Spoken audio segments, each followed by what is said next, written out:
ធ្វើមិនបងបានស្រឡាញ់មីនាងឯងវាដូចសត្វខ្វាយទៅជួបនឹងខ្វាយសាឡៅឈូសភ្លឹងធ្វើផ្លានសាឡាបបងស្រឡាញ់អូនទៅស្លាប់ប្រលឹងទឹក10នឹងគិតទៅយ៉ាងណា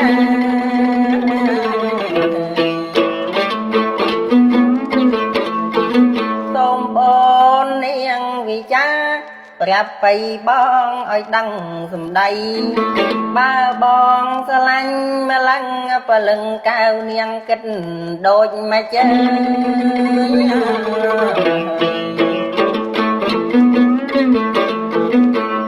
ដូចជាប៉ាងទៅជួបនឹងបាច់ទៅលោកក្តិចគ្នានៅ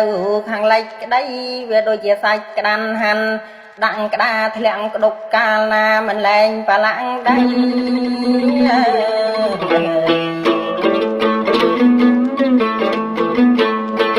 ស្រីអើយស្រីនឹងលៃនឹងកៃគិតទៅយ៉ាងណាអើយ